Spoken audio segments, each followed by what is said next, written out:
Welcome to Let's Talk Jets Radio.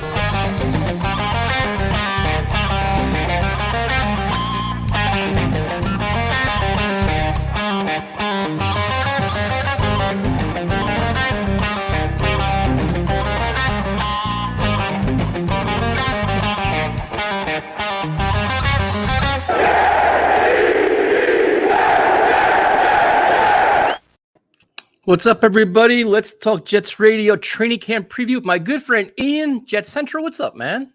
Tyson, what's good, man? How are you? Doing good, man. So how's your summer going, man? It seems like it's flying by right now. Dude, 100%. I mean, we were just talking about that right before we kicked it off. It's crazy. It feels like training camp is literally like here. I think it's rookies report tomorrow, which is nuts. But no, I mean, in the spring, the summer, it just flew by like super, super quick. It feels crazy. So what do you do in your downtime when you're not doing like all kinds of great stuff for Jet Central? Working pretty much. That's kind of the name of the game. Kind of just picking up side jobs here and there. To just kind of, because I don't want to like post like forced uploads, you know what I mean? Like nobody wants to do that. So instead of doing that or like posting vids I don't really want to post or just like non-interesting topics, I just kind of avoid it. And I've been trying to spend some more time at the pool, beach, stuff like that. What about Got to, man. Need some sun and fun before the chaos starts. For sure. What about you? Same thing, man. I try to do the same thing, like get out, go to the beach, just enjoy the fresh air, because once football starts, man, it's so chaotic. You got to keeping track of social media, all the latest stories, and the NFL has become like a year-round business now, man. It's like there's always something going on. So it's like what little glimmer of downtime you get, you just got to try to enjoy it, Yeah, dude. I mean, I remember when I was like a little kid, it was, I felt like once that final game of the season hit, week 17, it was that was it, up until free agency. But there was like, this was before Twitter and stuff like that. Yeah. So, you wouldn't see those like Adam Schefter reports, those random rumors from reporters. It was just dead silent up until free agency. Funny enough, I actually remember like every year I would skip school the day free agency would kick off. At 4:00. I remember they would post like all the signings like on ESPN, like just immediately. And I always look forward to it. But now it's like we're getting the news like, a couple days before free agency even opens up. Yeah, now it's like news is like real time. You got to stay up to speed with it because like the followers will be like, yo, dude, you didn't know this? Like they call you out on it. Like, wait, you posted the video. This guy signed in Oakland already. You're like, oh man, like I didn't know this. Like you're just like, this is crazy. So I guess, like you said, the rookies report tomorrow, which is exciting. It's nice that we're actually talking about stuff on the field now. It's, with the next couple of days. What do you think is the biggest storyline going into camp for the New York Jets? Man, it's tough because there's so many of them. I feel like, to say which one's the biggest, you could probably go in a bunch of different directions. Individual fans probably have their personal preferences. I think for me, I know a lot of people will probably say Zach Wilson, the chemistry with the offense, but for me, it's got to be Mekhi Becton. Me too. Joe Douglas, like he's had tons of opportunities to upgrade the tackle, or not upgrade, but make a move, right? Trade Becton, sign a guy in free agency. There's still guys out there. He had numerous opportunities to draft a tackle. He passed every single time. And I think it's telling from the Jets from the front office perspective, where these guys stand on Mekhi Becton. So if he comes in, he's healthy, he's ready to go. I love the tackle spot, but until we get to that point, I feel like there's just going to be a real lack of closure on the situation. So. Yeah, I think this is basically a team with no drama, no storylines, except for that. Like if Becton comes in and reports in shape, ready to practice day one, there's no stories. The only story would be, how is Zach Wilson performing in training camp? How's he looking in the preseason? And off the week one we go. And which is a good thing. But I agree with you. I think there's going to be the other facet of that is George Fant. Like what happens there? Does he get his new contract that he wants? If he is going to be starting left tackle, does he want starting left tackle money? How does Joe Douglas handle that? So I think that's really the only kind of, right? That's the only story. Other than that, everything is just like everybody show up, stay healthy, and move on. But that's, I guess, where we're at right now. It's going to, and it's like the media is just waiting for this dude. They're going to be sitting there. The first question for Salah is like, where's Mekhi Becton at? Is he ready to practice? It's just so predictable. Yeah, no, 100%. It's but in a sense it's a good thing. I mean, as far as like the YouTube channel and like news sources and stuff, like the media side of it, it's probably not so good that there's not any sort of drama, but Yep. for me, I would prefer it this way. I mean, you look at the well-ran organizations Yep. out there, Pittsburgh, Baltimore, they don't have like constant drama. I mean, I know Pittsburgh has like some of the players in recent years with like Juju and stuff, Right. and but for the most part, it's like the solid organizations, the teams that typically are in the playoffs, they don't Yep. have like meaningless drama. They don't have they're not chasing storylines. So it's to me it's a good thing. And I think other than this whole Beckham thing, this is probably the most excited this fan base has legitimately been in a while because it's like it's authentic, it's genuine. You can see a blueprint, you can see a vision, you see all this young talent, you see all these playmakers. It's actually you're actually. It's not like sometimes we got to generate our own like excitement. But like, well, no, maybe this guy can overachieve. They actually have talent, man. Like this, like you saw all the training camp practices are all sold out. I mean, they're all sold out, but they're all like occupied. I'm like, dude, this is probably the most excitement we've had in a while around here. Yeah, it's crazy. I mean, last year, of course, there was a ton of excitement with brand new head coach, Yeah. implementing two schemes, rookie quarterback, a ton of new faces as far as like the draft class goes Yep. that were going to. I felt like it was known pretty early that a lot of young guys were going to start, a lot of Yep. young guys were going to have a lot on their plate, so that was exciting. Michael Carter at running back, Michael Carter at corner, Yeah. Jason Pinnock comes in as a corner. Battled for a spot. Bryce Hall going into year two. I felt like there was just so many different things to look forward to. And this year it's like the same level of like awesomeness, but I feel like the stakes are a little bit more higher, if that Yes. makes sense. There is a Absolutely. heightened sense of pressure, in my opinion, because 4 wins is not going to get it done. No, dude, you're 1000% right. Last year we were excited, like, oh, new exciting coach, new exciting quarterback. But if we're being honest, we knew we were going to suck. We knew we were going to win 3 or 4 games. It was going to be painful. It was going to be ugly because there was like a roster overhaul. Now it's like Joe Douglas done such a phenomenal job of upgrading the talent base of this roster. He's like, you know what? We all expect more. And it's a lot more. Like, we're talking like 7 wins, 8 wins. Like we want to see competitive football all year long, and that has his fan base buying in. Like it's exciting. But then it's like, all right, who do you think has the most pressure? We mentioned Beckham, but who has the most pressure to perform in training camp? Do you think?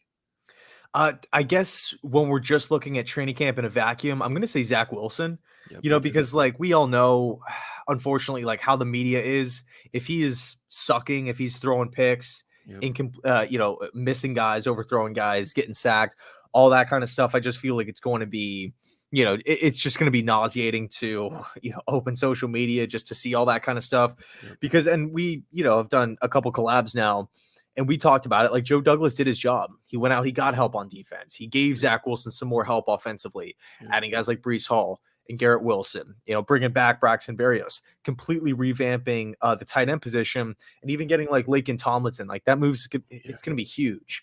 So now I don't want to say that Zach Wilson doesn't have any more excuses, but it is kind of like that in a sense, like he can't say, "Oh, we don't have weapons," or "Oh, I'm just a rookie quarterback." You know what I mean? Yeah, no, I 100% agree with you, man. Because it's like now it's like he's in a position to succeed. You have tight ends, you Right. have running backs, you have depth, you have wide receivers, you have a coordinator that actually is like a quarterback friendly coordinator calling plays to maximize your talent. So to me, it's like it's paramount for him to have a consistent camp, play well in preseason, obviously don't get hurt or anything like that, and actually start fast when the season starts. I mean, you've got like you can't really we can't start off slow. You can't be, it's like you've had an entire NFL offseason to study the playbook, get some, get chemistry with your teammates, but now it's kind of on you. And I think the other thing too is he's got to emerge as a leader a little bit now too. Like you got your like your red shirt year out where you're kind of finding your way in the NFL, finding your way in the locker room. Now it's like, all right, you've got to start earning this respect of your teammates by being that vocal guy in the huddle, command the field, start pinpointing the routes. Hey man, you ran the route the wrong way. Go this way. Like, you know what I mean? Become that kind of the face of the franchise, face of your team guy. Cause he was a captain last year, but that's great. But take that captaincy to like another level, I think, this year. Yeah, dude, that's a really good point because and of course, everybody wants to point to the on the field stuff, Yep. arm strength, mobility, Yep. touchdown to INT ratio, completion percentage, whatever stat you want to throw out.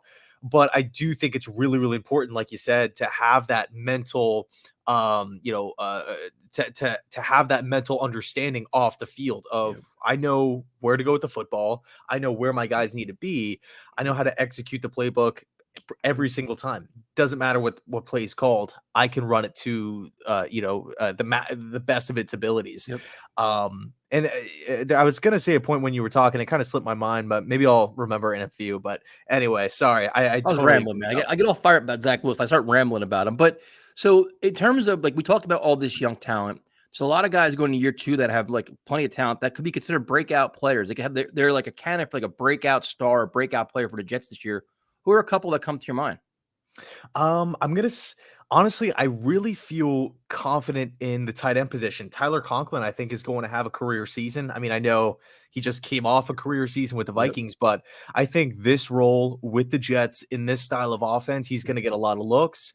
He's young enough to where he's not going to be breaking down or anything like that. I think he's going to be durable, an option for Zach Wilson on third downs. I felt like on third down last year, it was just Wilson was waiting for like his guys to get open, the Berrioses of the world and Elijah Moores. And if they didn't, or if the rush was there, or if Zach Wilson just missed them completely, it was just like a wasted down, right? Just unsuccessful. This year, though, I love having the two big security blankets in CJ and Tyler. But for whatever reason, I do feel like Tyler I think he's going to be if we want to throw a label on it, like the tight end 1 of the team. Yes. And I just feel like he's going to get a lot of volume this season. So I think he could go from a guy who's like, oh yeah, he's a good tight end, to, man, this guy really came out of nowhere. Yep. Now, what about on defense? Defense, it's tough because there's so many young players. A part of me wants to say Jason Pinnock, but the other part is just like, he's not even guaranteed a starting spot. So, it'd be kind of foolish to say that. I honestly think Michael Carter in the slot, to come, in my opinion, to come in as a late round guy out of Duke and to start and look the way he did for Jets defense, that let's be honest, it wasn't getting after the quarterback. They weren't stopping the run. It's not like they had Sherman on one side and Revis on the other. There were weaknesses on that defense, but Michael Carter was not one of them, and he was a rookie, again, coming from Duke. No disrespect to Duke, but it's not like he was coming from an Alabama or an LSU or anything like that. Right. I feel like he could really take a big step forward because I felt like he built a great foundation. He kind of set a baseline. Like, I don't see Michael Carter taking a step backwards, getting worse with the extra training camp, with the preseason, the extra joint practices, all the film study, everything that he could look back upon last year. I see Michael Carter as a breakout guy for me. And I think having the addition of DJ Reed and Jordan Whitehead there back in the secondary is going to help him too, as mentors, as leaders, help him fine tune his game a little bit. Now, the rookie class is highly touted. Everybody loves him. We've been praising him for 3 months now. Is there one rookie that you think has more pressure on him than the rest of the class? I'm going to say Sauce Gardner for sure. I mean, top 5 pick right off the bat. But again, for Joe Douglas to pass on numerous offensive linemen, Evan Neal, Cross, Ikwanu, to go, because cornerback is one of those positions where it's not picked in the top 3, top 5. Like it's not like one of those left tackle positions. It's not like one of those cornerstone, like, if a star edge rusher's there, like a Bosa or a Myles Garrett, like you take him there, he has to be lights out if he's a corner. And we've seen what's kind of happened with the whole Jeff Okudah situation in Detroit. Although, a lot of people kind of had Jeff Okudah going in the top 3 to 5, that year. But I think for Sauce Gardner to come in, I think not only is there just going to be a lot of pressure, but man, I think the Jets coaching staff is really going to rely on him and put a lot on his plate. I'm not saying Sauce can handle it or anything like that. I definitely feel like he can, but just as far as overall pressure, responsibility, I think Sauce is going to have a little bit more than maybe guys like Jeremy Rucker, Max Mitchell, Garrett Wilson. I do think Breece Hall is going to have a pretty big role this season as well. But I do feel like the transition from college to the pros is a little bit easier at running back. And plus Michael Carter's back there. He's going to get significant time. If Sauce is out there struggling, quarterbacks are just going to continue to pick on him. Like you can't, what are Yeah, you of going to do? course. Pull him off the field and Yep. bench him? No, but you can take Brees Hall out and give him a breather and let Michael Yep. Carter go for a little bit. So I think for me, it's going to be Gardner. Yeah, I think so too. I think, everybody has high expectations for everybody. Like, they want to see Jermaine Johnson get whatever, 8, 9, 10 sacks, but he's probably not going to be the spot to do that. But with Gardner, it's like the challenge he has is that we've had Revis here.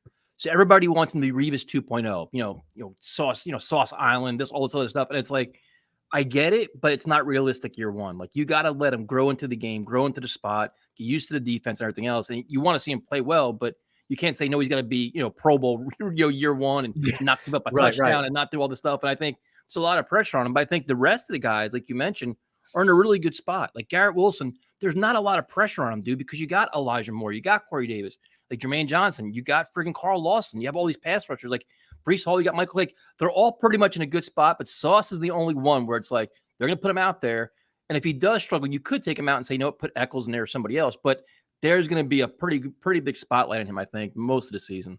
Yeah, no, yeah, it's a great point. It's like, to kind of compare him to Revis, it's just totally unfair. I mean, Yep. Revis, especially in his like Darrelle Revis is a top 5 cornerback ever. Yeah. In the game. Like, I don't want, of course, I want there to be pressure and responsibilities for Gardner, like 100%. Like, Yep. the guy has got to come in and perform, but I'm not going to hold him to the Revis standard, No, especially not yeah. year one. Maybe year 3, year 4, like, okay, we're expecting you to be like, you better kind of be like a top 5, definitely has to be a top 10 corner by, the mid years there, like middle of the rookie deal. Yep. But year one, I think I'm not really expecting like a ton of like a Pro Bowl season or anything like Yeah. that. But I do feel like he is going to be getting a lot of pressure, Yeah, or has a lot of pressure. Sorry. I think he'll get some help too if they have a relentless pass rush, which I think we all expect at this point. I mean, if you look at like a strength of the team, it's got to be, I would say, the defensive line, because you have so many guys you can rotate in and out. But I guess Mhm. the other strength of the team is just probably overall depth. But if you had to narrow it down and say, listen, I feel very comfortable about this group, like this is probably one of the biggest aspects of the team, what do you think it would be? I mean, we're just talking about him, but I'm gonna honestly say corner, because I like not only just the young talent. I think we have young core pieces there as well. Mhm. Like I could see Gardner, Carter, DJ Reed, like, and DJ, of course, DJ Reed's not a rookie, or neither is Michael Carter, but I could see all those guys finishing their careers as Jets. Like, Okay. I don't think that's a stretch to say. Um, I think for this season, everything is trending upwards. Of course, we Yeah. don't really know what's happening with Gardner, like how he's like, we're not going to know exactly what he's going to look like, Right. but we have a pretty good idea on what Carter's going to look like. We have a pretty good idea on what DJ Reed's going to look like Right. in this system. And, coming off the 2 seasons that he's had in Seattle, I mean, they've been tremendous. Also, let's just expect the worst here. Let's just say somebody gets hurt on the outside. Oh, we have Bryce Hall coming in, another young, talented, big, Yep. strong corner that is still ascending in his career. So, I know you said defensive line, and I would probably have to say defensive line is probably a close second for me. Right. But I just love the depth, the versatility at corner. I love the trajectory as well. So yeah, corner for me. And then if you're looking at a weakness, I think there's a couple on here. And to me, I'm going to start at probably safety, where we don't really know what Lamarcus Joyner is. I love Jordan Whitehead. And you mentioned Pinnock. You have other guys out there, but it's like, to me, it's like, what is Joyner at this point? We don't really know because he hasn't stayed healthy. There's some uncertainty there. And I guess my second weakness would probably be, I guess, my concern at linebacker, where I love CJ Mosley, but he's a little bit older. Quincy Williams, there's been some good, there's been some bad, there's been some in between. What is he? And then after them, dude, it's like a whole lot of unknowns. You have guys coming off injuries. There's not really a lot of depth, not a lot of proven guys, where if Quincy or Mosley goes down, you're like, uh-oh. We're kind of in a tough spot where you hope kind of Quan Alexander gets signed. What would you consider like your biggest like concern, like position of concern on this team right now? It's a great question. I would say like my biggest, like if we're looking at just like positions on paper, I would Yep. probably say that other safety spot. I would go linebacker, but like luckily with all the nickel looks, like we have so many, Yeah. spread offenses and everything like that. Like you got to have speed on the field. So luckily is going. It's not, if the Jets don't have that third linebacker, whether it's like a Najee Dean, Sherwood, whoever it may be, if that guy's not there or we don't have the production there, it's not the end of the world. Right. Because Mosley and Quincy are going to be on the field for so long, or they're both of those guys are like the starting two, in my opinion. But yeah, that other safety spot is just such a big question mark. I mean, Ashton Davis, Pinnock, Lamarcus Joyner, Will Parks, like which direction are the Jets going to go in? It was 32nd ranked defensive football last year, so that's an area that's got to get better. Of course, Joyner and Marcus May both went down with injuries last year, but I'm with you. I love the Whitehead acquisition. I think he's going to do a ton for this team. But just because we got him doesn't mean it's a complete room. It doesn't mean that everything is fixed and we don't have to worry about the other spot. I like some of the young guys on the roster here, but I'm concerned about it. But I will say, I think the biggest area on the defense that I'm concerned with is run defense. For sure, because we 100%. Weren't really that good last year, and we lost the best one in Fadakasi. I like Solomon, I like Rankins, but I don't love, we don't have that top 15 run stuffing defensive tackle. And I think, if it's anything like last year, it doesn't really matter the cornerback, how the cornerbacks are playing, how the safeties are playing. If they're just, getting 4, 5, 6, 7 yards of carry, it's just like they're just going to beat us down and run us into the ground every week. Yeah, I'm curious to see, and that was kind of what I was leading to. Is like, all right, that's definitely a concern. Like having John Franklin Myers playing inside, will that help at all? I'm not really sure. And then if you look at the other side of the ball, I guess a potential area that I think the Jets may consider an upgrade could be a tackle, dude, where you say, you know what, we don't really have any tackle depth.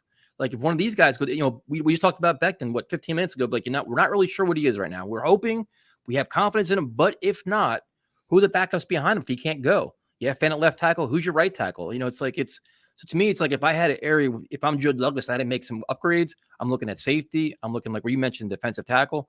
I think backup tackle too, man. I think there's 3 areas as training camp plays out that he'd probably start tinkering around a little bit.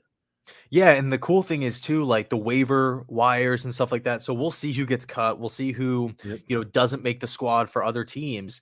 Because there's I definitely feel like Joe Douglas is going to be active in that department. Yeah, I think he has to be honest with you. So the other story going to training camp is the Jets start off with the AFC North, which is very smash mouth, very physical teams, especially week 1, the Ravens. And you wonder how Sal's going to handle camp, because last year it wasn't your prototypical physical camp where they were, really going at it a lot of, just it wasn't a physical camp. It just, whatever. So do you think he changes anything this year to kind of say, okay, listen, that was kind of our get, acclimated to my system, but now we got to ratchet things up a little bit because we're playing the AFC North. You can't come out soft. You can't come out slow. You can't come out kind of, getting pushed around because you get blown out of the building. Like it's just the way it is against these teams, even against a Pittsburgh team that has whoever playing quarterback. So do you think he changes anything up? It's, I think it's tough because I think the answer is yes. I do think he changes some things up. I don't think he completely revamps his approach or anything like that. Because I think the one thing that's kind of important to remember is that Saleh was in his first year last year. It was his first time running a full training camp by himself, as the top guy. So there's probably some things that, maybe after or even during, he probably looked back on and said, you know what, maybe that wasn't so smart, or maybe I wish I did this better, or handled this situation, differently, something like that. And I mean, there's been so much time from then from that point to now that I feel like he probably has a more cleaner picture on what he wants his training camp to look like. He could address and diagnose what went wrong last year and kind of move forward. So I do think it's going to look different, but I don't think it's going to be, all right, we're changing this. So, but I do think it's an interesting point that you brought up going against, Baltimore, Cleveland, Cincy, and Pittsburgh, right out of the gate. Those teams are not pushovers, not in the least. Yeah, and my biggest area of concern is that last year, for the most part of the year, they started out every game slow, offense and defensively. They were getting pushed around. They always gave up points, and there's usually some kind of 3 and out. And you're like, what is did they come out prepared? Were they not prepared? And things like that. And now it's like this year, especially on defense, man. They have more talent now. They have a lot more leadership too, which could help with Reed and Whitehead, but they can't get mauled and pushed around the field and give up, 200 yards rushing and all this stuff, especially early on. Like you guys set your tone week 1. And I'm curious how Ulbrich does that because, last year he got a pass for a lot of things. Saleh kept saying, "Oh, it's not the scheme." Okay, well then it's the players. Whatever excuse you want to make, I really believe half of it, but like that's fine. But now this year, it's like you had your year to get your guys, you had your year to get your system in place. You got to set the tone because if you don't man up against the Ravens or you don't man up against the Browns, it's going to be an ass beating, dude. And you're going to have that tendency like you're a soft team. Like, and that was one of the things that CJ Mosley mentioned last year. Remember, it was like the Eagles didn't shake our hand, or it was kind of like, all right, who are these Jets? So offensively, which is surprising for me to say, is that I actually have confidence there because Mike LaFleur impressed me with the way he manipulated different things to score points without most of his playmakers. He was featuring Berrios and Tariq Black and whoever else out there and was scoring points, but on defense, they were useless. So now it's like, you got to see a lot more on defense, man. And you got to start setting your tone there because you can say all gas, no break all you want, but if you can't get a pass rush and you can't, stop the run, you look like a fool, right? 100%. Yeah, dude. And it's like, I remember that back when it was like, oh, it's not the system. And it's like, okay, awesome.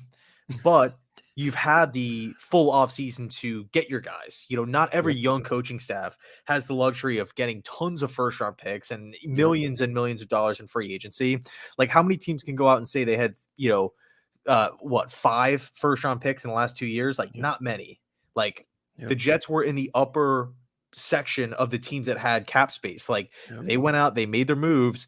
And if the Jets are out there struggling, and of course, I'm not saying every single player, like if Sauce struggles week 1, week 2, week 3, it is what it is. Rookie player. But I'm talking about as a unit here. You know what I don't want to see? Like, I don't know if you remember the Buffalo Bills game when the Jets were playing. It was in MetLife Stadium, and it was a red zone situation. They put Guidry on Diggs, and I think it should have been a touchdown, and then it got called back.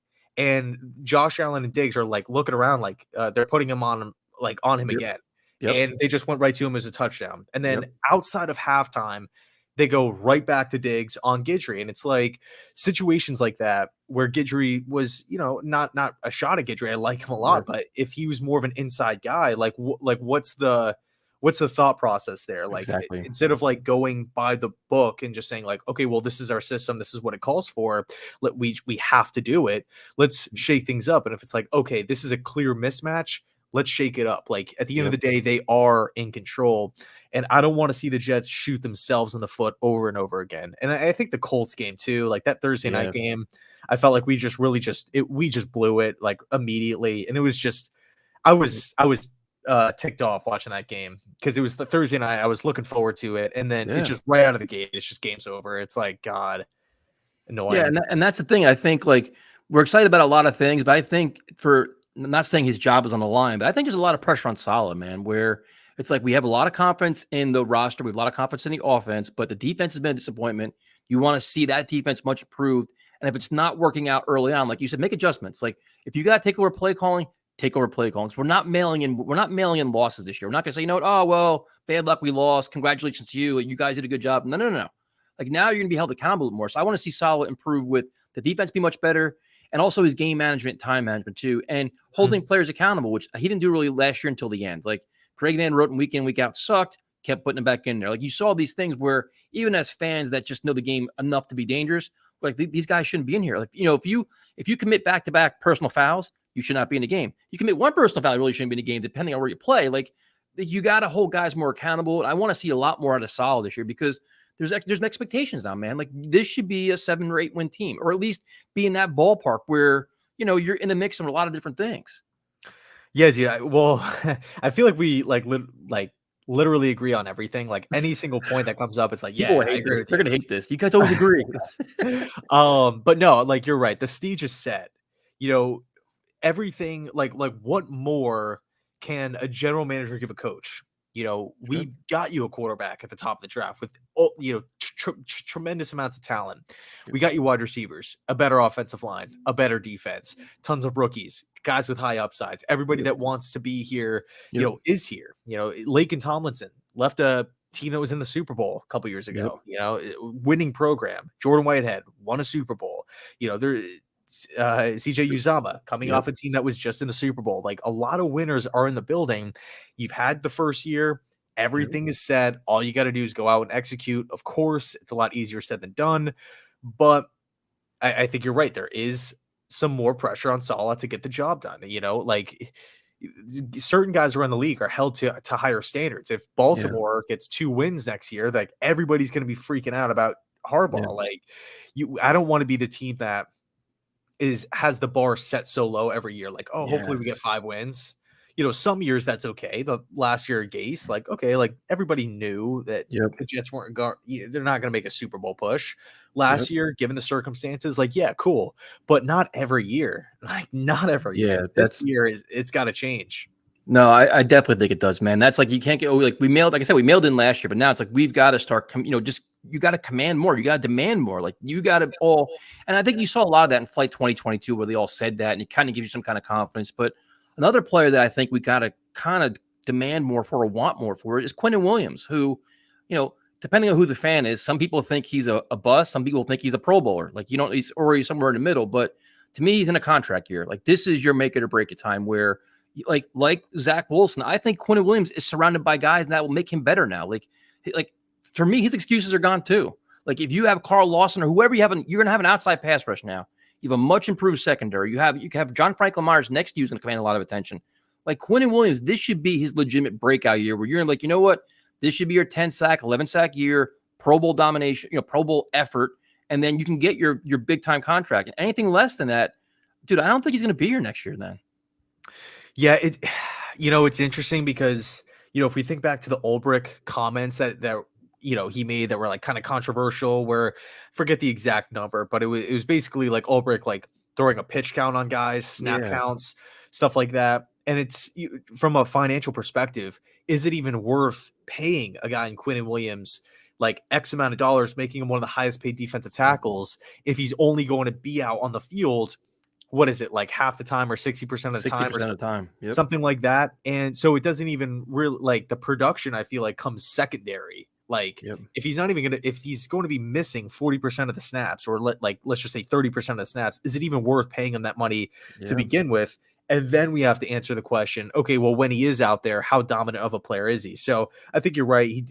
In my opinion, he's flashed. Like he's had some great games. He's had some great moments. He's had some moments where he's like kind of disappeared, and everybody never wants to see, like nobody wants to see the, third overall pick do that, Yep. 2019, especially a guy who is as held in such high regard back at Alabama.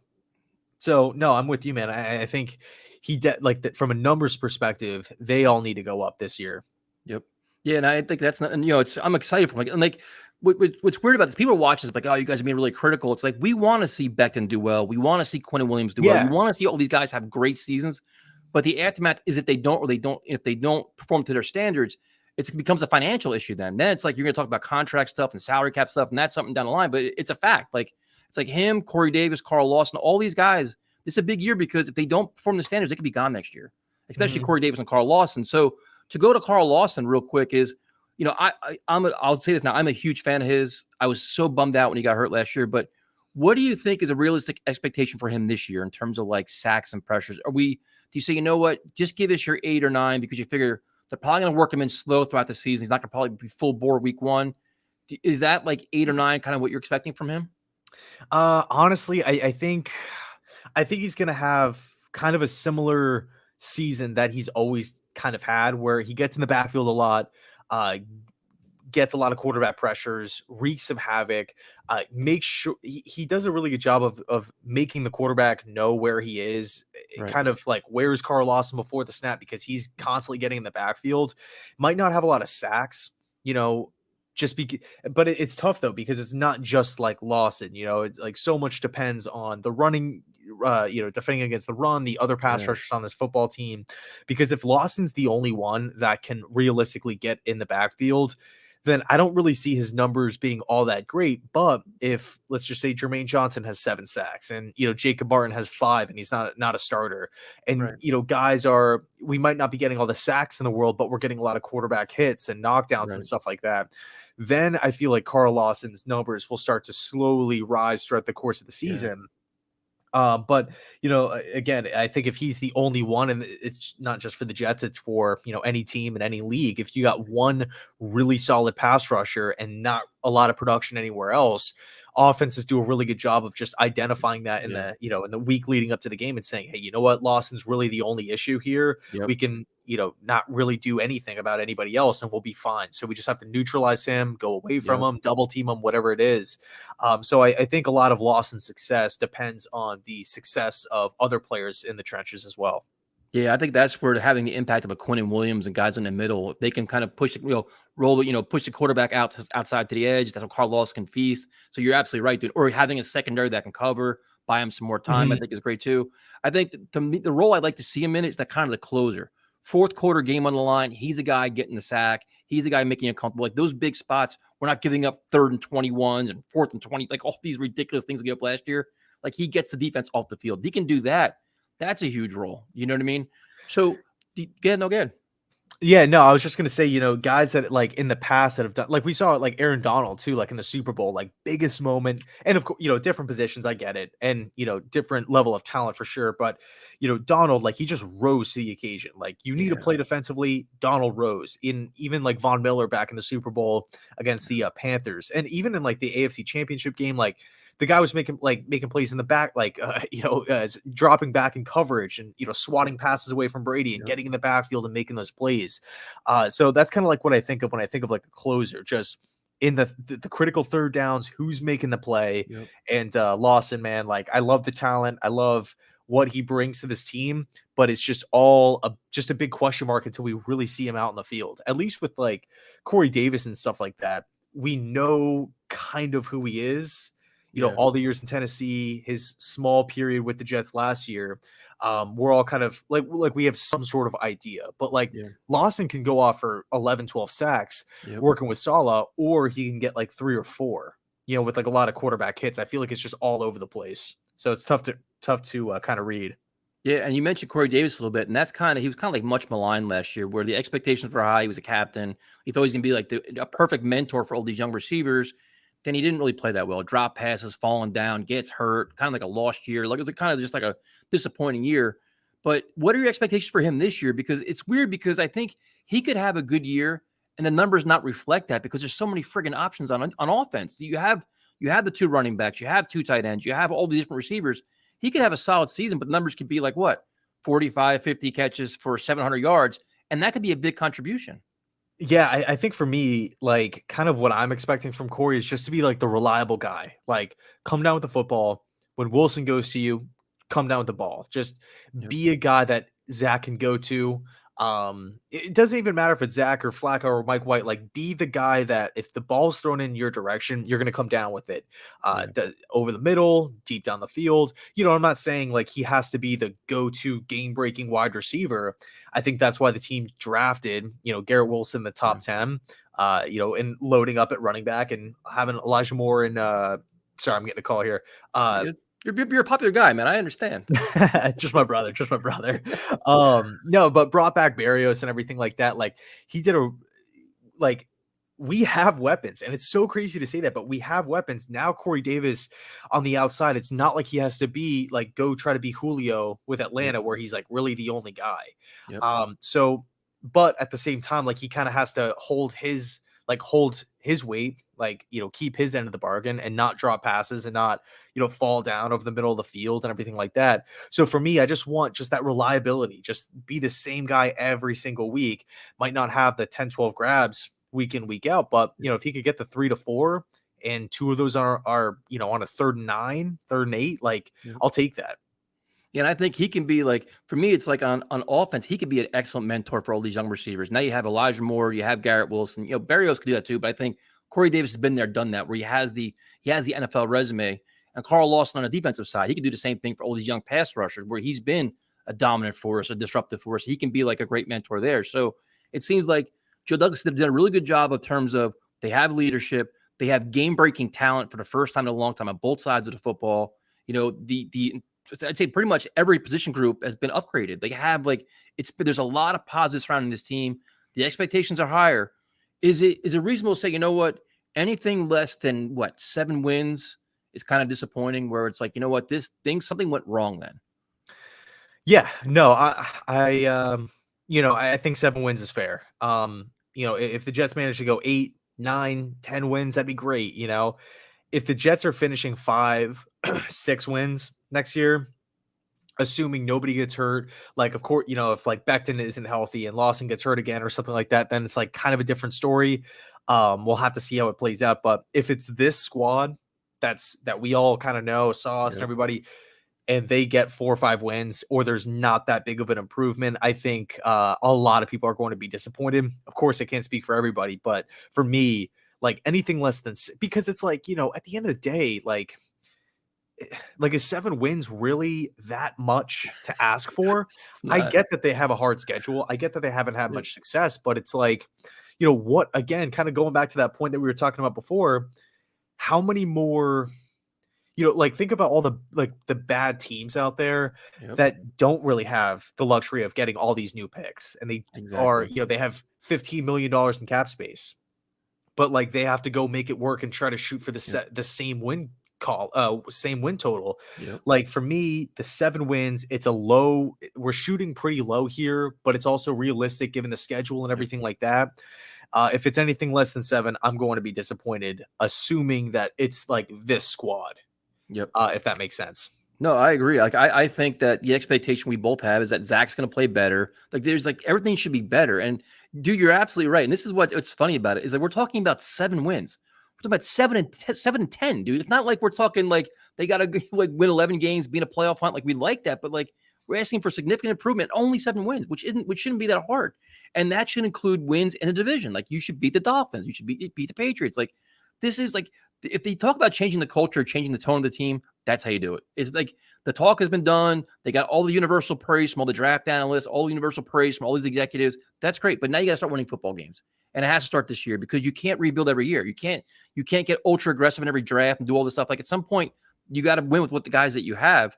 And it should start this year. It really should. Like we talked about it, like you want to be competitive in November, December, when beat the average teams, be very competitive against the good teams, and see where the cards may lay. And if you get a couple good bounces, maybe you are in that playoff hunt late December.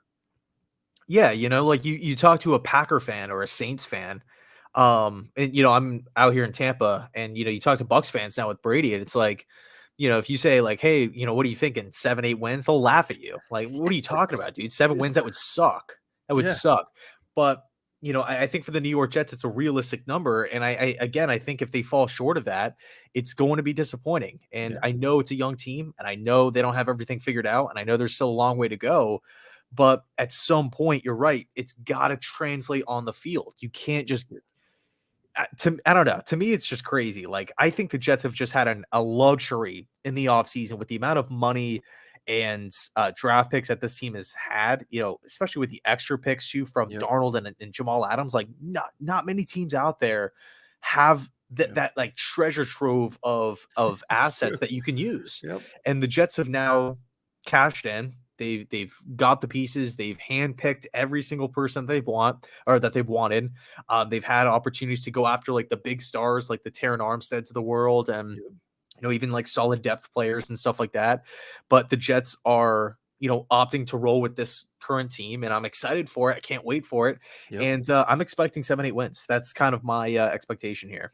Yeah, no, I'm excited, man. I can't wait for training camp. I can't wait for preseason, all that. It's exciting times, but it's just we need to see more. Like the expectations out there. And the really cool thing is if you watch Flight 2022, the players are all saying it. Like they all say the same thing. It's like we've got to work harder than everybody else. We've got to outperform. We've got they're all saying it right, saying the right things. Now it's a matter of just putting it on the field. And I think they will. I think it's gonna be, we may even be surprised how good they are this year. I think I have a lot of faith in Zach Wilson. I have a lot of faith in Coach Saleh too. Like you talked about earlier, he's gonna self-scout this program. Like, listen, where are all the mistakes that we made? And how do we improve them? And I think they did that by adding a lot of talent and a lot of leadership, which they paid really big dividends. So I can't wait, dude. I'm telling you, this is probably the most legitimately excited I've been in a while because it's just, there's a lot of positives. Like you can look everywhere and say, you know what, this makes sense. Like there's a vision, there's a blueprint. They can win games. They can actually take advantage of mismatches now on both sides of the ball, which they couldn't do in the past. So it's just do it now. Like just get through training camp healthy, man. It's all like every day you go on Twitter, please get through practice healthy. Like that's all you hope for at this point.